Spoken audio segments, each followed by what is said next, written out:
Yo quiero que vaya conmigo, por favor, a la primera carta a los Corintios, capítulo 1. Primera carta a los Corintios, capítulo 1. Está en el Nuevo Testamento, versículo 25. Porque lo insensato de Dios es más sabio que los hombres, y lo débil de Dios, dice Pablo, es más fuerte que los hombres.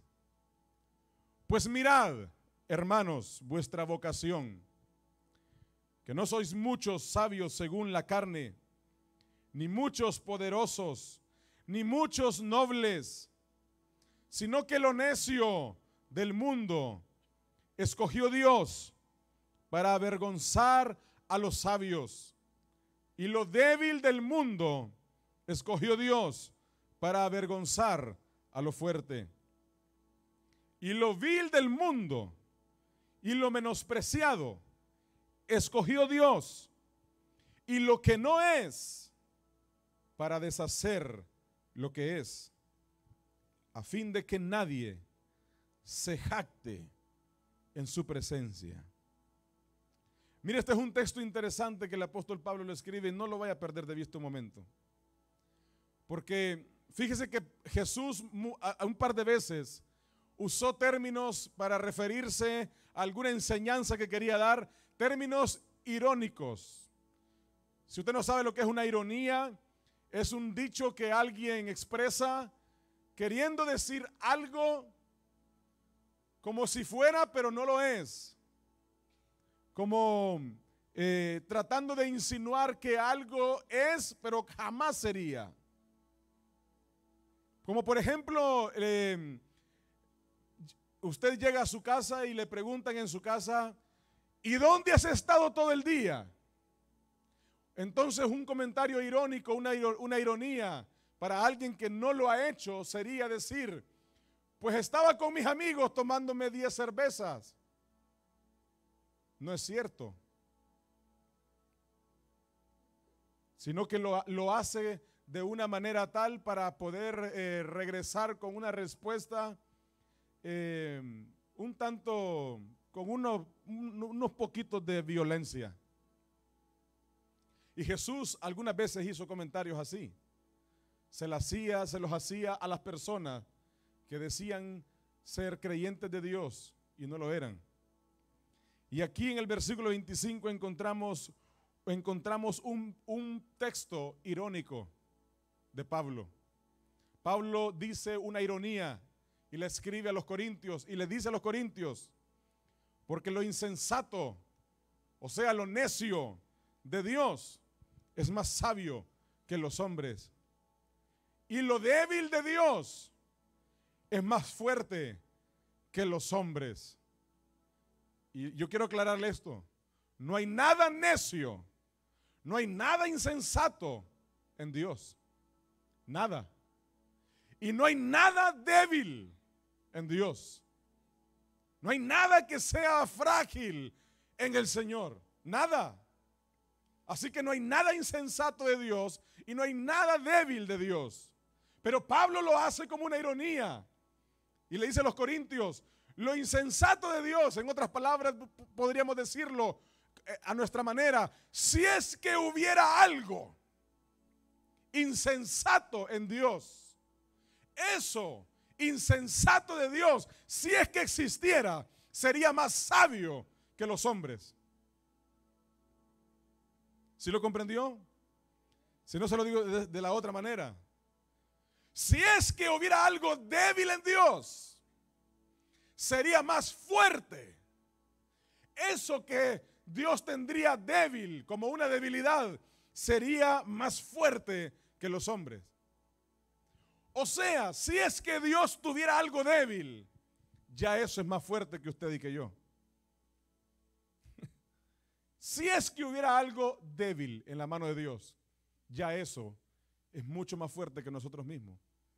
Si es que Dios cometiera un error y fuera insensato algo que hiciera, o fuera necio algo que hiciera, ya eso, hasta un error de Dios, si es que hubiera, sería más sabio que nosotros. Imagínese usted. O sea, no hay necedad en Dios. No hay debilidad en Dios. No hay. No hay nada que salga de la mano de Dios débil. Nada. Por eso es que la Biblia hace mucha referencia acerca de la diestra del Señor, la mano derecha de Dios. La potencia de Dios está reflejada en la diestra. La potencia de Dios. No hay debilidad en el Señor. Por eso la Biblia más bien dice, diga el débil, confiando en el Señor, fuerte soy. Diga el pobre, rico soy. Diga el débil, fuerte soy. Más bien el Señor nos llama a confiar en que nuestra debilidad cobra fuerza en el Señor. Así que partiendo de ahí, para que usted y yo lo entendamos, no hay debilidad en Dios, no hay nada necio en Dios.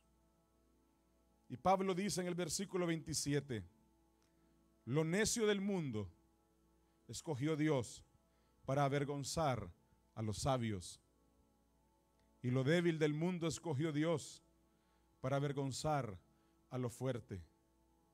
Mire, lo necio del mundo escogió Dios para avergonzar a los sabios, y lo débil del mundo escogió Dios para avergonzar a lo fuerte. No me pasó exactamente, pero recordaba esta anécdota trágica de mi vida. Me acuerdo cuando yo quise jugar fútbol, soccer. Y entonces recuerdo que estaba siempre el equipo, los que se reunían para jugar, allá en mi país. Usted se acuerda de su país, ¿verdad? Aquellas historias extrañas que le sucedían a uno. Y recuerdo que yo era de los que pretendía querer jugar. Hay algunos con los que ganamos la copa, ¿verdad? Y hay otros con los que mejor hagamos la carne. Pues yo trataba de jugar. Trataba de meterme en el asunto del juego.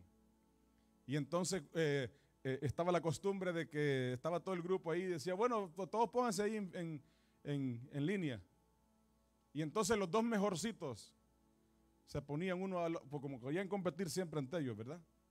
Entonces se ponía uno y decía, bueno, yo voy a escoger uno, y el otro escoge, iban escogiendo cada uno.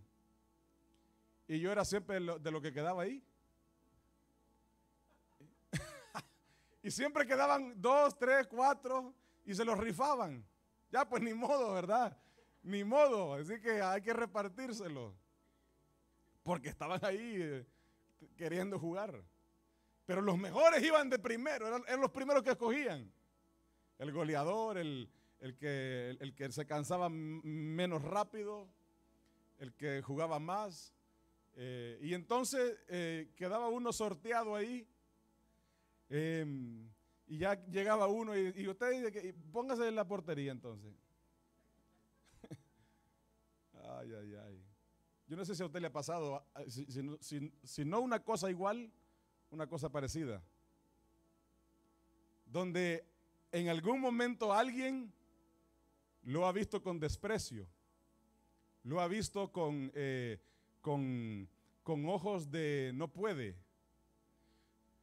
¿Se ha fijado? ¿Usted se acuerda, si usted tiene años desde que llegó a este país, se acuerda cuando consiguió su primer trabajo aquí?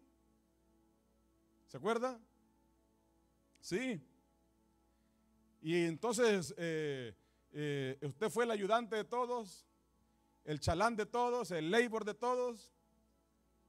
Y entonces todo el mundo lo regañaba, todo el mundo lo trataba mal, todo el mundo le decía que todo estaba mal. ¿Se acuerda? Ahora de repente, no, y me quieren pagar tan poquito. ¿Se acuerda de aquellos tiempos? ¿Sí? Y es que también sucede algo que parece que el que está aquí y ya tiene 6 meses trabajando aquí, al que acaba de llegar lo ve como que acaba de nacer. Como que no puede ni caminar. ¿Le ha pasado? ¿Se ha fijado? Porque vivimos en una sociedad del menosprecio, del querer yo ser mejor o mayor que otro.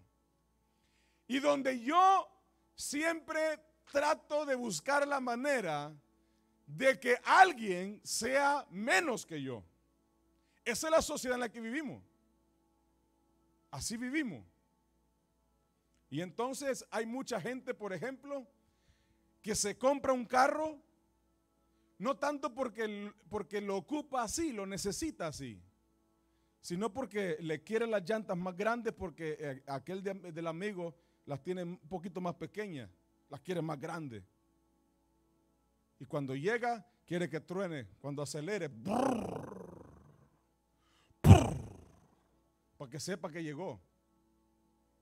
Para menospreciar a aquel que llega como el carro del pastor. Que ni bulla, ni ruido, llega, aparece ahí, como la niebla. Y aparece uno, brrr, y siente como que le cae una montaña encima. Esa es la sociedad en la que vivimos. Así es como vivimos. Así vivimos hoy. Si no le ha pasado, si usted no ha sido menospreciado, déjeme decirle que ha logrado esconderse bien en este planeta.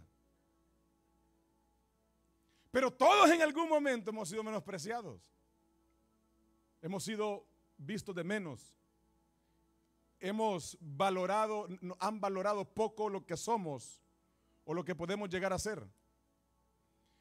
Y lo trágico es que también nosotros muchas veces, como manera de venganza, lo hacemos con otros. Y lo hacemos, hay padres o madres que lo hacen con sus hijos. Hay hermanos que lo hacen con sus hermanos. O qué sé yo. De diferentes maneras podemos hacerlo.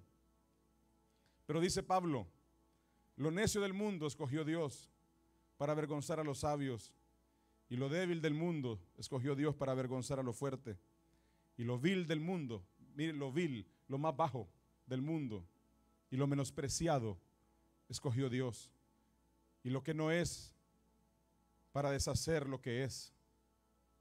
¿Sabe qué es lo interesante? Que en la manera de ver la vida, Dios no cabe el menosprecio. Para Dios no cabe esa manera de existir, de yo ver al otro menos.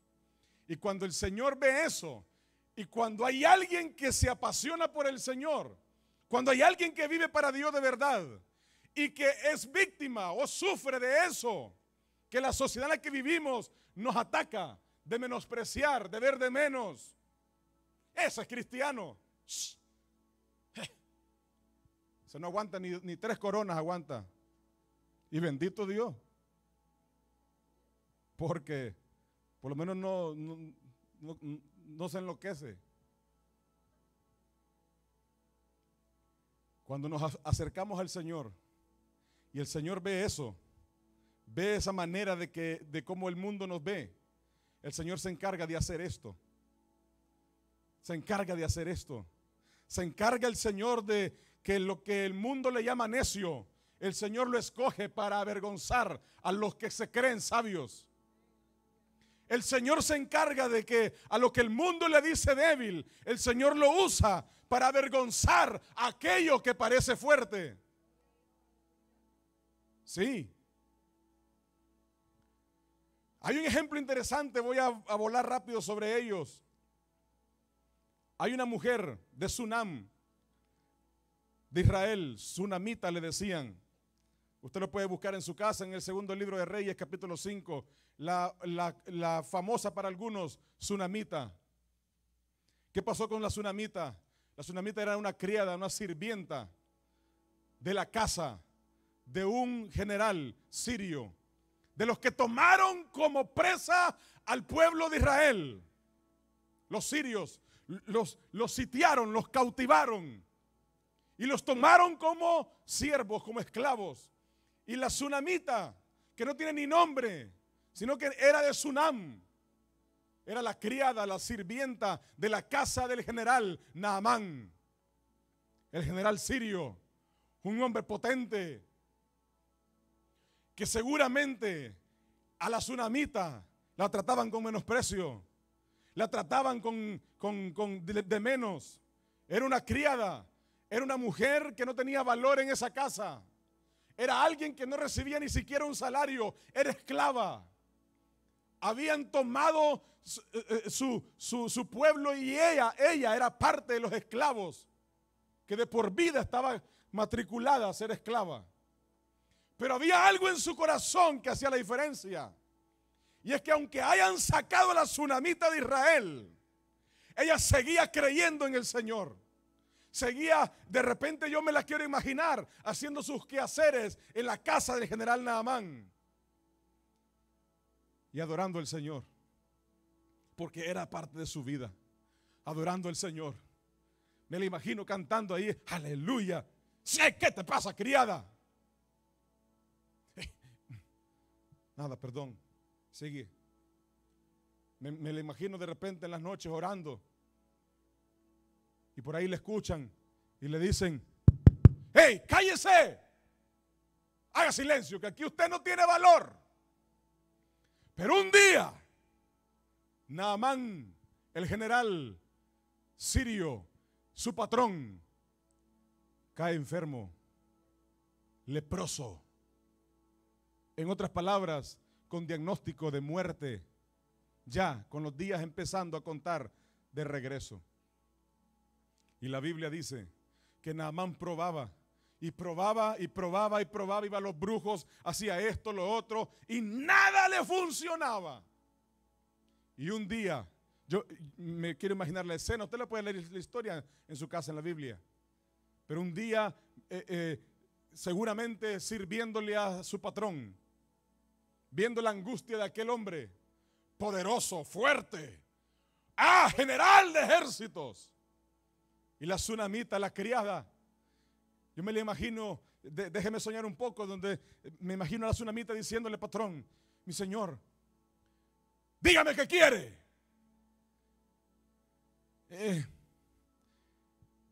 Yo creo que sé quién puede sanarlo.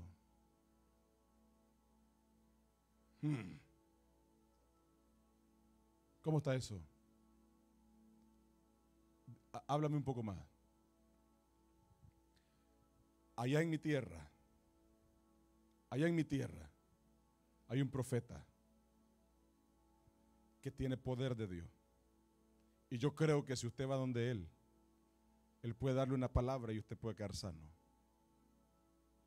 Y para hacer la historia corta, usted la puede leer en su casa. La Biblia dice que el general terminó rogando en la casa del profeta Eliseo. ¿Está el profeta? Sí, está el profeta, pero dice el profeta que no lo puede atender personalmente, está demasiado ocupado para atender a un general sirio. Vaya y zambúllese en el río Jordán al flamante rey de Israel, el más grande de todos los tiempos. La Biblia dice que a Jesús lo llamaron hijo de él, vil, menospreciado. Nadie lo veía cuando mataba a osos y mataba a leones, nadie veía eso. Pero un día el Señor se acordó de David y sabía Dios que había un propósito perfecto en aquel David, en aquel joven pastor que todo mundo había olvidado, en aquel muchachito que parecía que era bueno para nada. El Señor lo escoge, vio su honra, vio su fidelidad, vio cuánto amaba su presencia, y cuando tuvo que escoger a alguien grande, lo escogió a él. Cuando tuvo que escoger a alguien para el puesto más grande que había en su plan, buscó al pastor olvidado, al que ni su propio padre lo tenía en la lista. Le dijo Samuel: tráeme tus hijos aquí, porque de aquí vamos a ungir al próximo rey de Israel. Y los trajo a todos los de papá y mamá, y dejó a David en el campo. Y le dijo Samuel: y esos son todos los hijos que tienes, porque Dios me está diciendo aquí en el monitor que tengo en el oído, me está diciendo que ninguno de estos es. Y no creo que Dios se haya equivocado, porque Es que Pablo dijo que si había algo insensato en Dios, pero es que en realidad no hay, no pudo haberse equivocado. Aquí tiene que estar el nuevo rey de Israel. ¿Dónde está? ¿Tienes algún otro hijo? Ah, sí, pero es que ese es de los de menos. Pero vamos a traerlo de todas maneras. El nuevo rey de Israel. El único en la Biblia, único, escucha esto, único que la Biblia dice que su corazón era igual que el de Dios. ¡Ja! Sí, tomó el puesto de rey, tenía ejércitos con él que habían aprendido de su valentía, habían aprendido de esa garra que tenía David. Aunque todo el mundo lo miraba de menos. Hay un ejemplo que prediqué de él hace un rato, pero valía la pena mencionarlo. José, el hermano despreciado. No me levante la mano, pero ¿quién de ustedes es un hermano despreciado? Quizás. Mire, la mamá y los papás dicen, es que lo amamos, yo amo a todos igual. Pero siempre hay alguno por ahí que usted sabe que le da más batalla y lo deja por ahí a un lado. Siempre hay un hermano despreciado. Siempre. Hasta en las mejores familias. Y José era él. Era el hermano despreciado. Despreciado. Despreciado por sus 11 hermanos. Y armaron un complot. Porque José, era el más débil. José era consentido. José era el que iba a decirle a sus hermanos, ¡ya está la comida! Y este que ni trabaja, este que ni se ensucia las manos, supiera lo que es trabajar como hombre. El hermano despreciado, la Biblia dice que cuando el Señor tuvo que escoger a alguien que se encargara de mostrarle al hombre más pagano que había en la zona, el director, el comandante del imperio egipcio, cuando el Señor tuvo que enseñarle al faraón que había manera de ver la multiplicación y la provisión en su reino, el Señor usó a José. Y el Señor lo levantó de los lugares más bajos, de los más vil, y lo puso como el gobernador de toda la nación y el imperio egipcio. Y los que un día lo menospreciaron, los que un día lo vendieron, lo despreciaron, otro día estuvieron postrados delante de él, pidiéndole comida, por favor. ¿Se acuerda lo que dijo Pablo? Lo necio del mundo escogió Dios para avergonzar a los sabios, y lo débil del mundo escogió Dios para avergonzar a lo fuerte. Déjeme decirle esto, si usted de los sabios, si usted de los fuertes, tenga cuidado, mis amados hermanos, porque seguramente se va a encontrar con uno o una a quien el Señor levante y le use para avergonzarle. Tenga cuidado de creerse muy sabio, tenga cuidado de creerse muy fuerte, porque o muy capacitado, o muy conocedor, o de mucha experiencia. Tenga cuidado, porque de repente el Señor levantará a alguien de lo más vil, de lo más menospreciado, de lo más necio, de lo más débil, para avergonzarle a usted. Y ese día tendrá que zambullirse 7 veces en el río Jordán. Aunque le parezca que es una locura, tendrá que hacerlo, porque el Señor va a usar a alguien. Y yo no sé lo que usted está pasando en su vida, pero déjeme decirle algo. No menosprecie el momento de su vida. Un ejemplo como ese de fidelidad. Le hablé de José, permaneció a pesar del pozo, a pesar de la vendida, a pesar de la cárcel, a pesar de la traición. Dijo, aquí voy a permanecer fiel a mi Señor. Y cuando el Señor quiso usar a alguien, buscó al vil y menospreciado de este mundo y lo levantó para ser el gobernador de Egipto. Y le dejo el último ejemplo. Esther.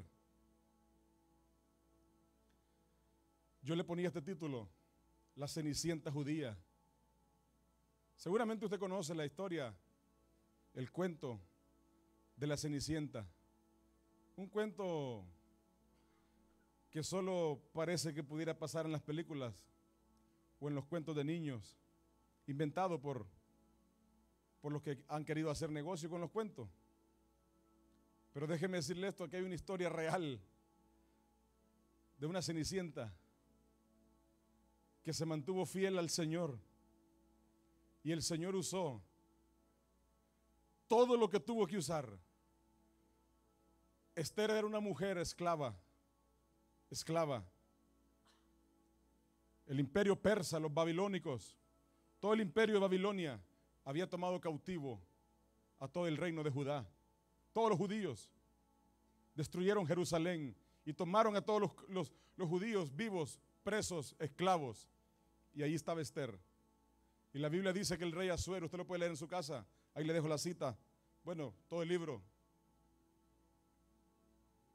Dice la Biblia que el rey Asuero, un día su esposa ya no le hizo caso, un día su esposa le desobedeció, y en ese tiempo entonces él tenía el derecho para decidir que ya no fuera su esposa porque no le hizo caso. Imagínese, esposo. Y entonces abrió el espacio para que alguien más fuera su esposa, la esposa del rey de Persa. Y ahí la Biblia dice que estaba aquella muchacha judía, esclava, pero que amaba a Dios, amaba al Señor. Y ahí el Señor la vio, ahí el Señor la escogió y la preparó para ser la nueva reina de Babilonia. Amaba al Señor, y la Biblia dice que el rey Asuero cambió los decretos de la nación entera solo porque esta mujer permaneció fiel. Yo no sé dónde está usted. Yo no sé si usted es parte de los viles, de los menospreciados, de los débiles, de los olvidados. Pero déjeme decirle esto: si usted se acerca al Señor, se aferra a Dios. Ahora, si usted no hace nada con Dios, usted va a seguir siendo olvidado. Usted no crea que esto funciona por arte de magia. Si usted se acerca a Dios, se aferra al Señor, aunque tu principio haya sido pequeño, tu postrer estado, el último estado, será más grande. Aunque hoy te desprecien, aunque hoy te humillen, aunque hoy te miren de menos, el Señor usará tu vida para avergonzar a aquellos que se creen sabios, que se creen fuertes. Un día me dijo alguien: a mí no me hable de Cristo aquí en Baton Rouge, yo no creo en los pastores. Dicen mucho también allá, pero cuando están necesitados, cuando están urgidos por un milagro, tienen que buscar al menospreciado de ellos, aquel que habían olvidado, aquel que un día lo vieron de menos.